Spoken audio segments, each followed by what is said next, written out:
Trois invités avec nous chaque soir pour décrypter les mouvements de la planète marché. Gilles Bazissière est avec nous, le président d'Equity GPS. Bonsoir Gilles. Bonsoir Grégoire. Nuno Teixeira nous accompagne, directeur analyse et stratégie de Vega IS désormais. Bonsoir Nuno. Bonsoir Grégoire. Ravi de vous retrouver, ravi de retrouver et d'accueillir même Jean-François Fossé également à nos côtés ce soir. Bonsoir Jean-François.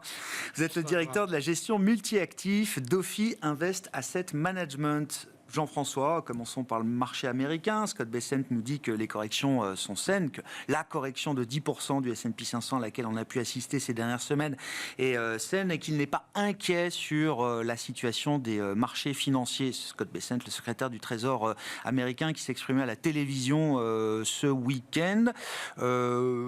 Comment est-ce que vous interprétez les propos du secrétaire du Trésor américain et en tant qu'investisseur ou gestionnaire d'actifs, qu'est-ce que ça implique comme décision ou non d'ailleurs à ce stade quand on a vu le marché américain sur un indice large comme le S&P reculer de 10% par rapport au sommet de février? Oui, effectivement, 10%, ça commence à être une baisse un petit peu matérielle. Maintenant, si on recadre un peu avec l'historique des baisses qu'on a généralement sur ce type d'indice, des baisses de 5 à 10%, c'est à peu près, en termes de fréquence, 3 à 4 fois par an. Donc on se rapproche plus des 10-15. On tombe sur quelque chose comme une fois par an. Donc déjà, ça fait quand même appel au fait que si on veut être un peu opportuniste par rapport à un horizon un peu long terme, parce que c'est quand même une classe d'actifs de long terme, c'est déjà quelque part une opportunité quand on est sur une fréquence d'une fois par an.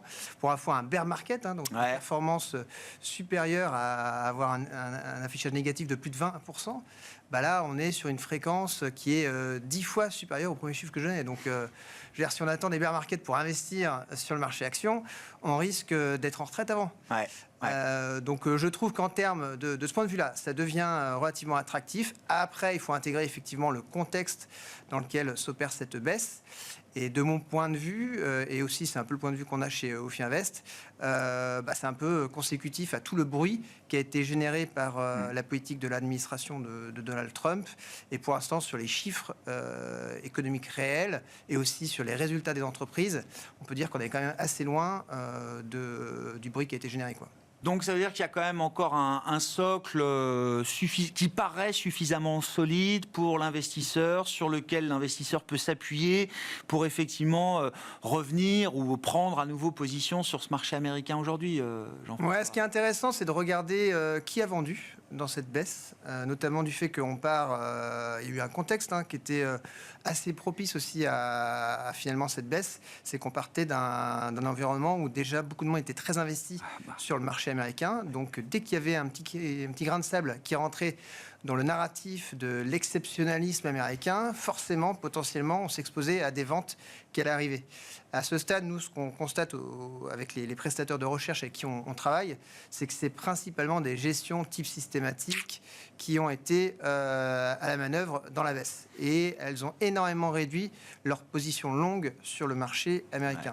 Ceux qui sont plus investis pour des raisons fondamentales de long terme, type des acteurs comme moi, des gérants d'actifs, eux restent quand même très investis sur le marché. Donc après, il faut se poser la question quelque part, qu'est-ce qui ferait que des gens comme moi se mettraient à vendre, je dirais assez massivement, le marché américain? Il faudrait déjà que j'ai un contexte macro qui, dans les faits, soit beaucoup plus en ligne avec une récession américaine. Pour l'instant, on ne peut pas dire qu'on y soit, mais néanmoins, c'est un facteur à conserver dans son radar. Il y a aussi toute la partie plus micro au niveau des entreprises américaines. Il n'y a pas si longtemps que ça, on trouvait que c'était génial, les valeurs technologiques. Elles ont pas mal décoté. Elles sont en bear market. Les Max 7, en tout cas, elles ont baissé. Le groupe des 7 a baissé de plus de 20% par rapport au pic. Je pense que le prochain trimestre qu'on va avoir, donc c'est pas tout de suite, en termes de narratif, ça va pas jouer immédiatement, mais ça va être une force de rappel dans les 3-4 prochains mois. Il faut l'avoir en tête aussi. Je pense que quand elles vont publier, on va être loin d'une catastrophe telle qu'on a eu en termes d'action sur les prix, quoi. J'entends. Donc pour moi, qui me permet de rester relativement optimiste et de trouver en tout cas, dès qu'on a un horizon assez long, d'être plutôt à renforcer nos positions, c'est que la macro pour l'instant elle tient convenablement. Même si elle s'affaiblit un petit peu, c'est pas très grave. Non.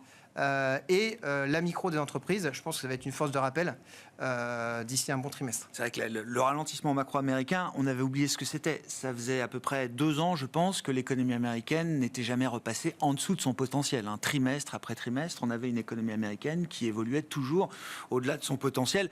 Le premier trimestre de cette année 2025 pourrait marquer effectivement une petite rupture par rapport à ça. On verra quel est le chiffre de la croissance américaine au terme du T1, mais il sera sans doute inférieur peut-être au potentiel de l'économie américaine.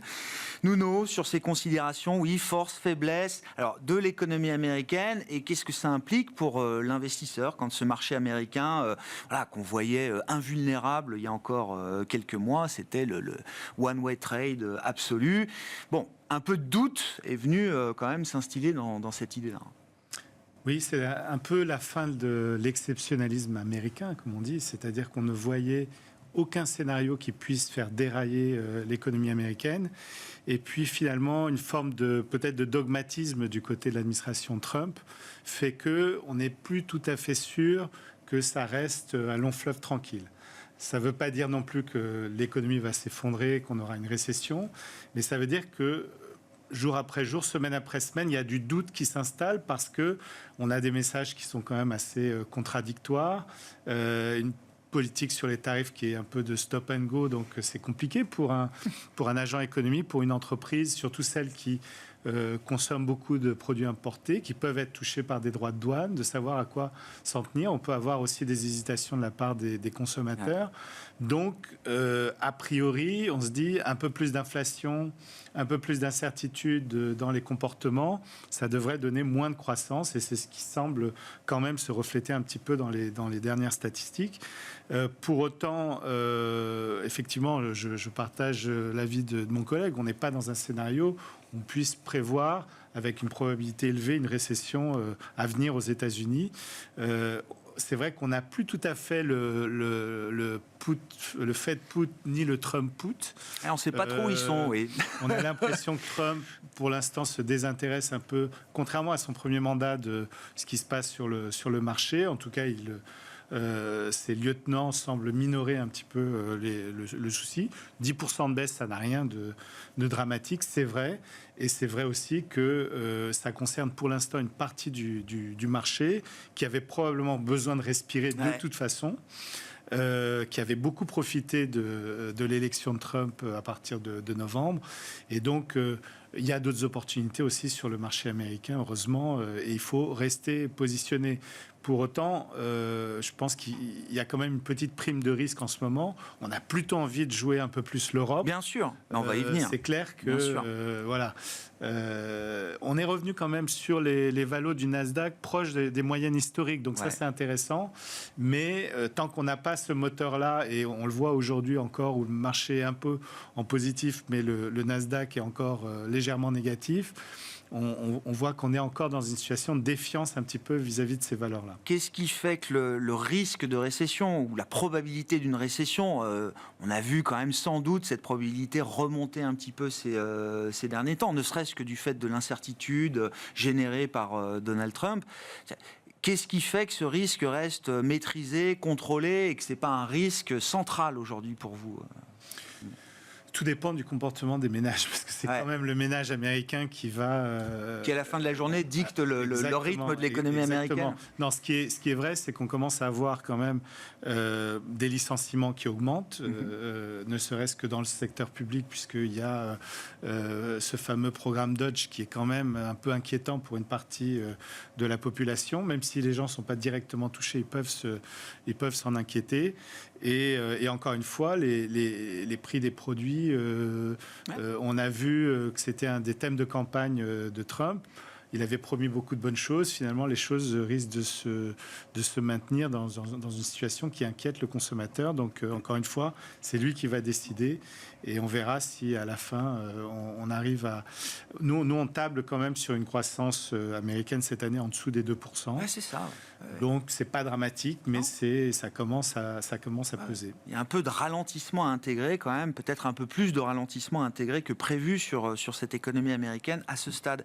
Gilles, comment est-ce que les modèles d'equity GPS notent aujourd'hui le marché américain après cette correction de 10% ? Malgré la correction, on est encore seulement à 1 sur 10. Ouais. Donc, Rappelez-nous ce que ça veut dire. ça veut dire qu'en moyenne, par rapport à l'historique, un historique assez long, on est dans les 10% les moins favorables pour investir sur le marché américain. Et quand on était dans ces zones-là, plus ou moins à 25, on a eu dans le passé des performances légèrement négatives. Légèrement négatives, ça ne veut pas dire que c'est la catastrophe, mais ce qu'on peut observer, c'est que malgré la baisse des cours, en fait, notre rating ne s'est pas amélioré.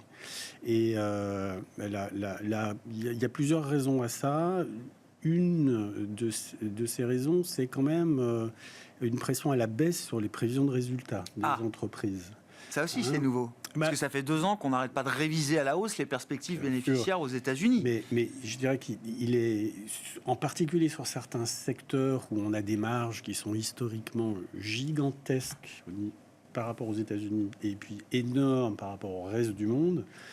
On ne peut pas avoir une augmentation de l'incertitude, une hausse du chômage, une hausse de tarifs et des questions sur pas seulement l'emploi des fonctionnaires, mais sur l'activité des entreprises qui partiellement font du business avec le gouvernement américain. Oui, il y a des effets indirects, sans doute. Oui. Donc là, donc tout ça, il est trop tôt pour le voir dans la parution des chiffres qui sont du passé. Mais quand on anticipe un petit peu tout ça, et via le prisme du sentiment des consommateurs, du sentiment des employés, et des sentiments des employeurs, on ne peut pas considérer que ça ne puisse pas se pincer par rapport à des anticipations préalables. Donc là, c'est pas extraordinaire. Moi, ce que je trouve, c'est qu'on a eu quand même une augmentation des probabilités de récession par rapport de la part de certaines grosses banques américaines qui sont pas un scénario central encore, mais honnêtement, le scénario central, c'est jamais... C'est rare qu'on nous dise que le scénario central est celui d'une récession, je vous l'accorde. En fait, ce qui se passe, c'est ce qui se passe quand on a une récession, on le sait après que le marché est baissé. Voilà, que ce soit bien clair. Alors, les récessions, ça arrive tout le temps. D'accord. Tout le temps, non, mais ça arrive de temps en temps, oui. Il y a 15% du temps sur les marchés actions où on est en bear market, largement lié à un dégonflement des espérances économiques, un dégonflement d'un cycle de crédit ou un choc externe, etc. Ça fait partie de la vie des marchés actions. Donc, en effet, il ne faut pas avoir peur de cela nécessairement. Mais ça fait toujours partie des possibles. Et là, il nous semble qu'à ces niveaux de rating, ça laisse pas beaucoup de place au global à une poursuite des surprises ou d'une évolution négative des anticipations. Question d'horizon de temps aussi, j'imagine. Complètement. Il y a un horizon temporel. Plus on a un horizon très long, et moins on peut craindre des corrections de marché. Qu'est-ce que vous comprenez, Gilles, de la mise en exécution de la stratégie Trump, ce qu'on appelait les Trumponomics il y a encore quelques temps. On est à plus de 50 jours d'exercice du pouvoir. Il y a quand même quelques personnages du cabinet qui se distinguent sur le plan économique, Scott Bessent, Howard Lutnick, qui sont là aussi des membres importants du cabinet. Trump nous parle beaucoup de tarifs. On a des tarifs, peut-être pas autant que ce dont on entend parler, mais il y a quand même déjà, en tout cas en première intention, des tarifs et une application de cette stratégie tarifaire. Oui, alors la mise en pratique est quand même un petit peu plus sévère que ce qu'on pouvait anticiper avant, où on était tous teintés d'un Trump numéro 1, où il y avait plus d'aboiements et moins de morsures. Ouais. À force de crier au loup, comme tout le monde anticipait ça, il est obligé d'aboyer plus fort et puis de mordre un peu plus pour être crédible. Si c'est que ça pourra peut-être aller. Mais par contre, si on a quand même l'impression d'une situation non stabilisée en termes de programme, que selon l'orateur, les coupes budgétaires pourraient être ceci ou cela. d'accord, et dans des montants complètement, extraordinairement importants. On est loin quand même d'une forme de progressivité, de modération européenne ou ailleurs. Moi, ce que j'observe en Chine, c'est que les choses sont très progressives, relativement bien balisées. Et là, on a quand même une situation où il y en a une réalité qui est un petit peu plus que vibrante et ouvrionnante, parfois un peu chaotique. Ouais. Et ça, c'est pas très bon pour l'activité économique. À moyen terme, Mais ça sert à un projet de long terme. Vous comprenez ça? mais Qui est du chaos à court terme. Si c'est dans l'idée d'un grand projet de long terme, c'est un peu ce que l'administration Trump nous vend aujourd'hui. oui, mais avec quand même une situation chaotique, on a quand même l'impression que selon à qui on parle, c'est celui qui parle le plus fort qui est à l'oreille du président, et puis ça peut changer le lendemain, une fois qu'on aura parlé d'autre chose et qu'on remettra des sujets sur la table. Donc on n'a pas l'impression d'un plan de moyen terme clairement identifié, je dirais à l'allemande, à la Rhénane, pour faire une comparaison intéressante. Et du coup, oui, sur le long terme, s'occuper du sujet de la dette, de l'évolution de la dette américaine, c'est bien, mais est-ce qu'il faut le faire de façon aussi brutale, non maîtrisée, et avec son corollaire de crainte quand même, et d'inconfort, au moins sur une partie de la population américaine. Oui, bien sûr.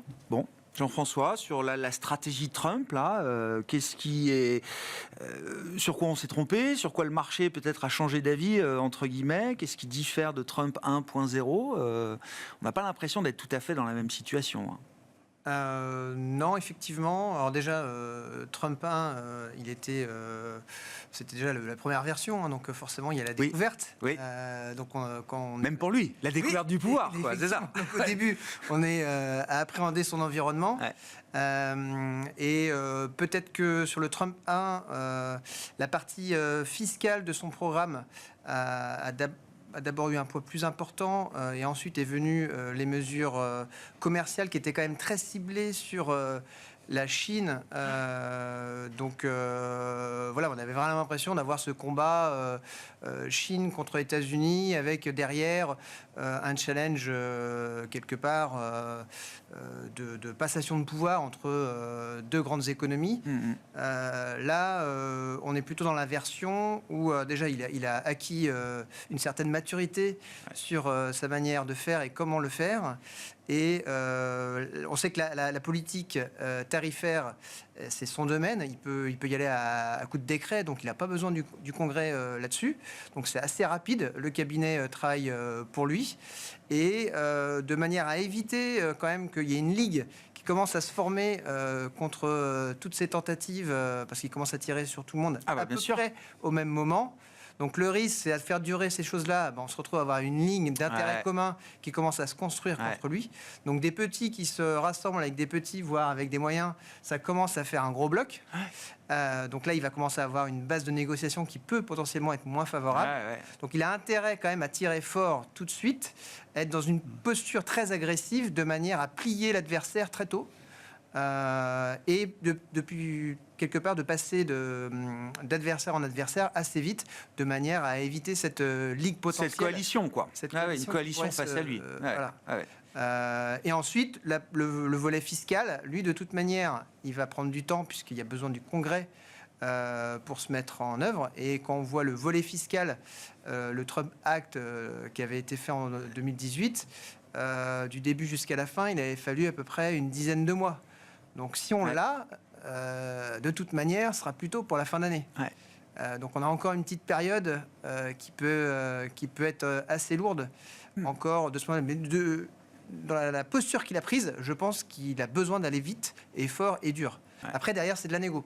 Donc soit il arrive à récupérer ce qu'il peut récupérer, soit derrière, ça risque de finir avec des portes qui se ferment. Ouais. Bon, on verra, hein, le 2 avril étant une autre date importante quand même, notamment pour la stratégie tarifaire, avec un rapport du Trésor sur les échanges commerciaux américains et la capacité à ce moment-là de Donald Trump d'implémenter de nouveaux tarifs. Alors, il appelle ça des tarifs réciproques, on verra ce qu'il en est, mais c'est la promesse, en tout cas, réitérée à nouveau à partir du 2 avril prochain. Nous, vos commentaires, bien sûr, et puis ce que ça implique pour le policy mix dans son ensemble, c'est-à-dire quand on intègre également la Réserve fédérale américaine dans ce jeu-là, puisqu'on a rendez-vous, les marchés ont rendez-vous cette semaine avec Jérôme Powell et la Fed, qui est resté un petit peu observateur de la situation jusqu'à présent. Oui, alors c'est vrai que d'abord, dans Trump 2, on a un cabinet, on va dire, qui est beaucoup plus effacé quand même que dans Trump 1, où finalement il découvrait un petit peu le pouvoir, donc il avait des contre-pouvoirs qui finalement ont peut-être rendu sa politique un peu moins agressive. Là, il lâche ses coups beaucoup plus et surtout il les lâche sur ses alliés. Et moi je suis quand même assez surpris de la réaction assez ferme de pays comme le Canada, qui sont quand même importants en termes de commerce bilatéral. L'Europe également, qui peut-être à cause de cette perspective de désengagement de l'OTAN, finalement se dit on ne va pas se laisser faire. Et donc, moi je trouve que ça crée plutôt plus d'incertitude parce qu'on peut quand même rentrer dans une forme d'escalade sur les tarifs. Et donc, je comprends assez bien la Fed qui est un peu dans cet attentisme et qui ne devrait pas bouger, même s'il y a un ralentissement de la conjoncture au premier semestre. On ne les voit pas bouger au mieux avant juin et peut-être même plus seulement tard, s'il y a un ralentissement vraiment très marqué. Ah ouais. C'est-à-dire qu'aujourd'hui, la Fed reste prise en tenaille entre le risque inflationniste toujours. Qui peut perdurer, malgré je comprends. Même dans une économie un peu affaiblie. Bon. Et donc le put de la Fed, là, puisqu'on parlait où sont les protections de marché, le put de la Fed, il n'est pas là pour cette semaine. C'est pas là qu'on l'attend maintenant. Les marchés commencent à anticiper 2 voire 3 baisses de taux directeurs cette année. Ça nous semble quand même assez optimiste. Un peu prématuré à ce stade. Sur la Fed, Jean-François, je ne sais pas quelle est la position que vous défendez à ce stade chez Ophi Invest. La position qu'on défend, c'est effectivement que la Fed va être plutôt on hold, avec le fait qu'effectivement il y a cette prise un peu en tenaille.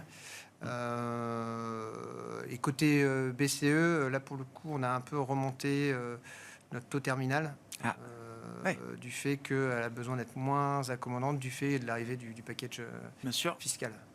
En Allemagne, qui sera voté. Taux terminal inchangé, on va dire, côté Fed.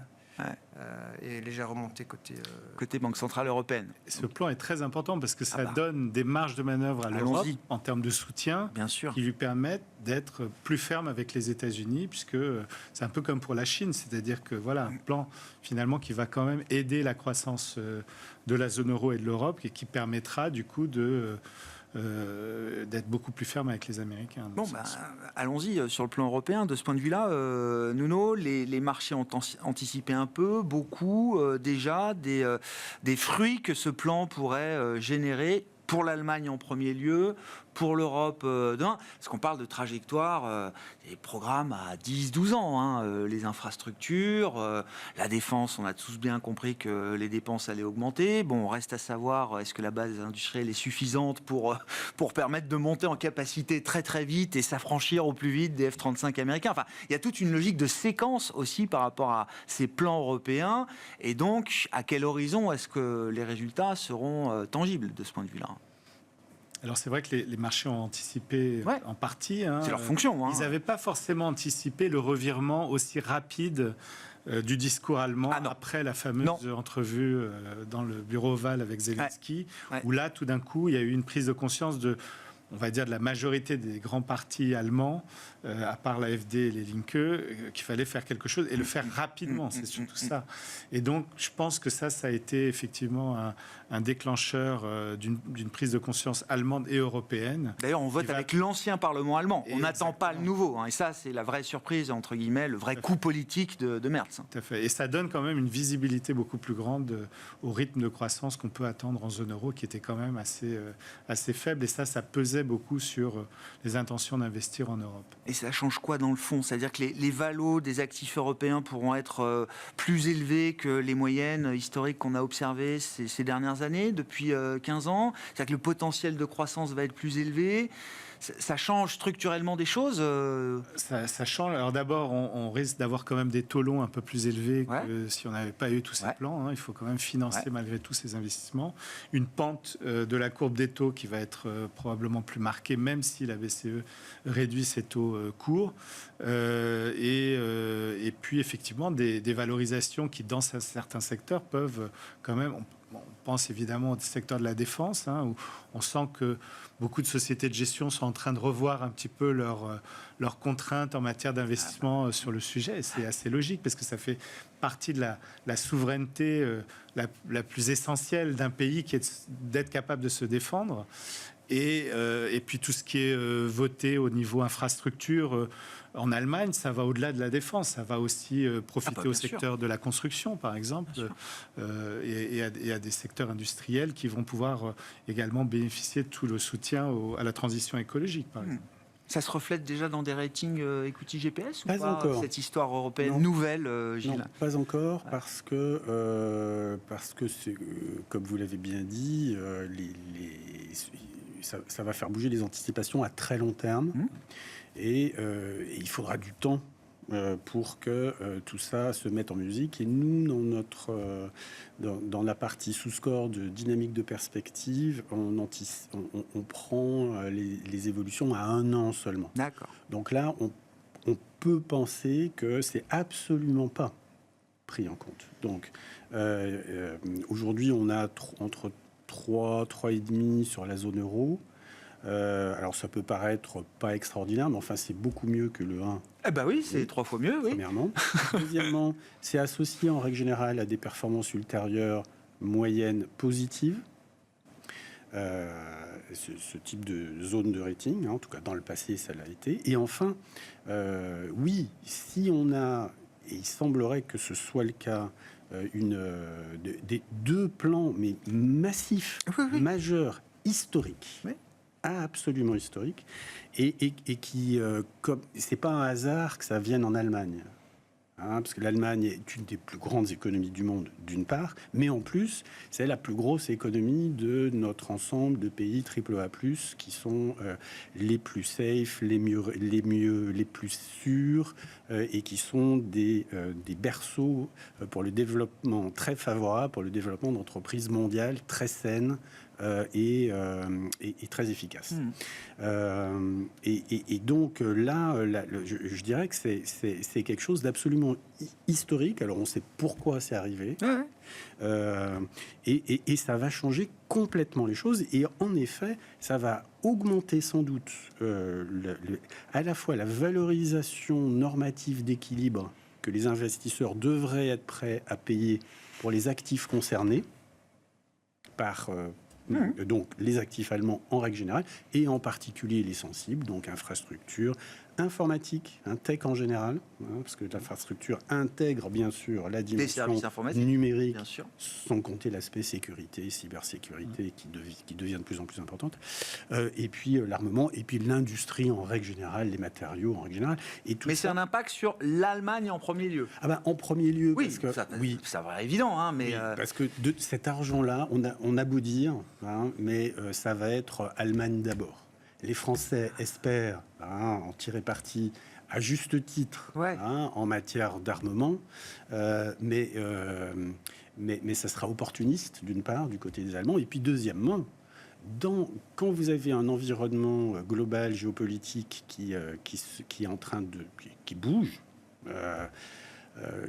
qu'est-ce qui vous dit que vous appuyez sur la France, vous n'aurez pas dans 5 ans un gouvernement qui aura un petit peu d'autres intentions en matière de parapluie nucléaire, en matière de coopération, etc. Quand vous êtes un Allemand.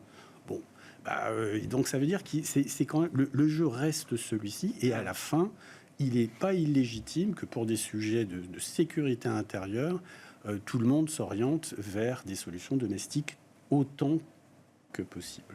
Bon. Avec Donc, oui. des capacités budgétaires très différentes d'un pays à l'autre. Et ben voilà, On revient à l'Allemagne et au triple A+, Et là, que vous affectionnez. Et puis pour moi, enfin, on a titré ce matin sur une note, quoi qu'il en coûte, acte 3. Oui, bien sûr. Hein, c'est aussi fort que Draghi, Oui. c'est aussi fort que Macron-Merkel, mai 2020. Macron-Merkel Oui. ou Sunak pendant le Covid. Ah oui, d'accord. Et J'étais sur l'Europe. oui, non, bien Oui. sûr, pardon. mais c'est absolument majeur et massif. Et les marchés, les investisseurs, ils anticipent au-delà du 3 mois, du 6 mois, du 9 mois, et surtout dans les circonstances actuelles. Donc, pour moi, ça fait aucun doute que l'Allemagne, en particulier via sa dimension société moyenne, de taille moyenne, PME très spécialisée, très rentable, Va en bénéficier. va en bénéficier. On a vu le MDAX effectivement réagir. Le Extrêmement MDAX, c'est important. l'indice des valeurs moyennes en Allemagne. Comment on profite de ce momentum européen? Déjà, est-ce que c'est un momentum de marché qui a du vent dans les voiles, qui peut se poursuivre au-delà de quelques semaines, quelques mois exceptionnels, effectivement, avec en plus, en contrepartie, une baisse des marchés actions américains. Donc un écart spectaculaire de ce point de vue-là. Jean-François.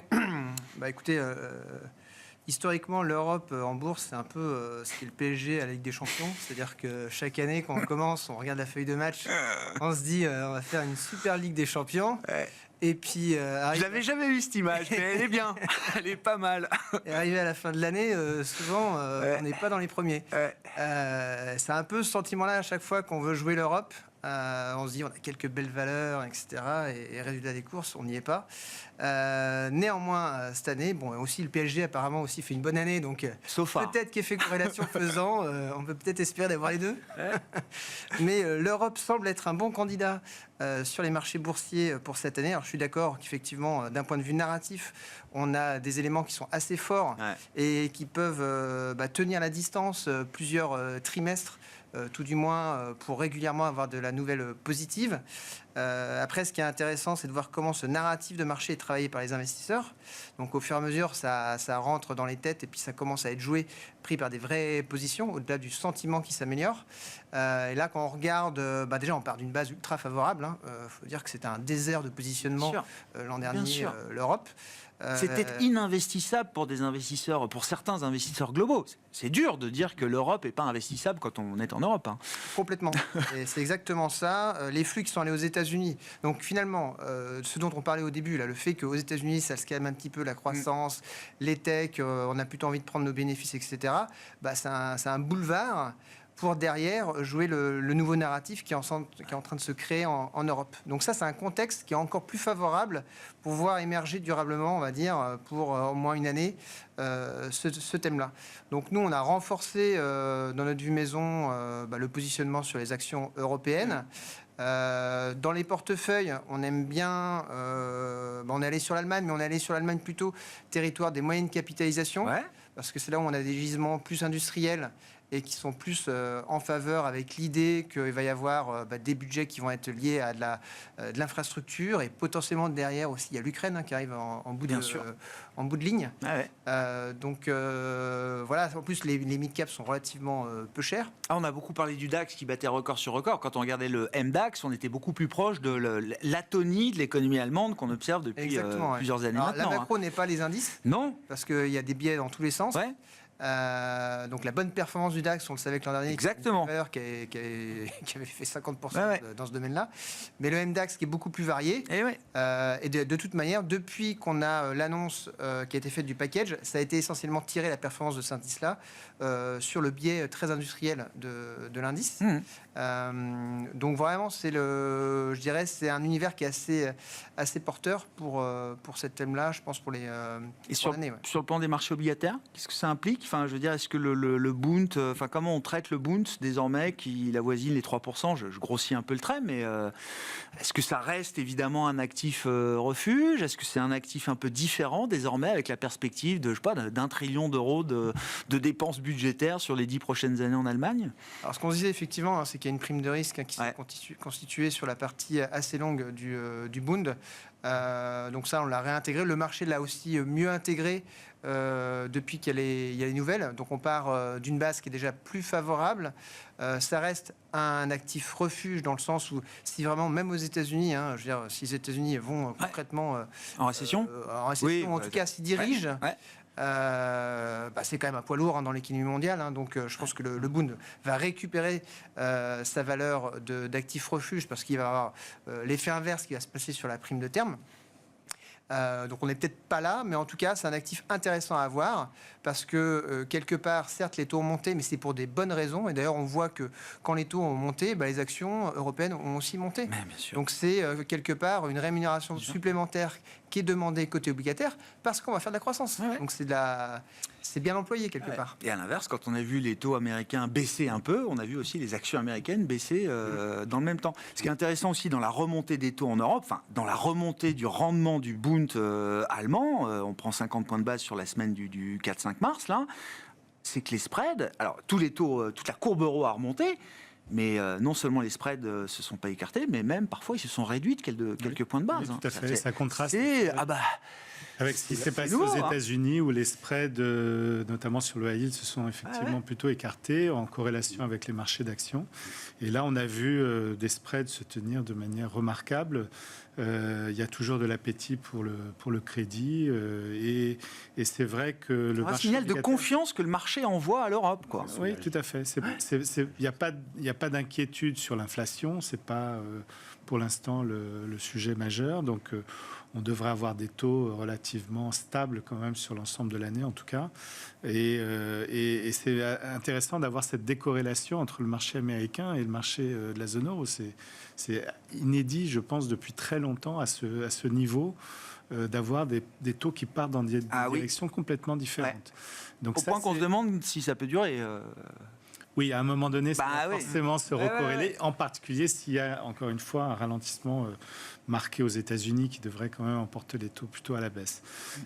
Mais en tout cas, je partage assez cette idée d'aller plutôt sur le marché allemand. Les mid-caps sont intéressantes. On aime bien l'Espagne aussi. Et puis, la France, malgré tout... on a payé quand même assez cher en termes de décote, un peu comme l'industrie allemande d'ailleurs, où on disait le modèle économique allemand est ruiné. Donc, il ne faut surtout pas aller sur ce thème-là. Et on se rend compte que maintenant, c'est plutôt là qu'on a envie de le jouer. Et je pense qu'en France, on a également de belles opportunités, avec sans doute une électricité qui est plus compétitive qu'en Allemagne. Donc, on n'a pas ce sujet devant nous, en tout cas. Bon, on a vu les contrats sur le gaz se détendre un peu avec la perspective effectivement d'un cessez-le-feu Russie-Ukraine. Coût de l'énergie, c'est évidemment un paramètre essentiel pour nos économies et pour l'Allemagne notamment. Gilles, oui, effectivement, l'idée d'un cessez-le-feu Ukraine-Russie, ça peut encore remettre une couche de sentiments positifs sur l'Europe, ou est-ce que c'est déjà bien flagué, bien identifié? Donald Trump en a fait on a fait un programme d'une certaine manière. Donc, Alors c'est sans doute un positif. Maintenant, je pense que c'est pas le cessez-le-feu qui amènera une grande euphorie, mais c'est, si possible, une résolution à plus moyen terme. Oui. Même si c'est une option à la coréenne, c'est-à-dire qu'il n'y a pas de traité de paix, mais qu'il y a un gel et que ce gel des frontières est à peu près respecté, c'est-à-dire qu'il y a une zone. Une zone et puis des garanties très très fortes des deux côtés. Oui. Voilà, mais pour moi, la problématique, elle est à plus long terme. D'accord. Donc c'est pas le cessez-le-feu, c'est pas le game changer qui a fait remonter l'Europe. Alors, ce sera une bonne nouvelle, bien sûr. Il n'y a aucun doute.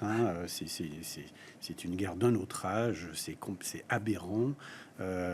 Et la paix, il faut favoriser il faut favoriser toute perspective de paix, bien sûr. Bon, on verra ce qui ressort. Ce sera le coup de fil de la semaine entre Donald Trump et Vladimir Poutine demain, au sujet évidemment de la guerre entre la Russie et l'Ukraine. Merci beaucoup, messieurs. Merci d'avoir été les invités de Planète Marché ce soir. Gilles Bazissière, président d'Equity GPS, Nuno Teixeira, directeur analyse et stratégie de Vega IS, et Jean-François Fossé, directeur de la gestion multi-actifs d'Ophi Invest Asset Management.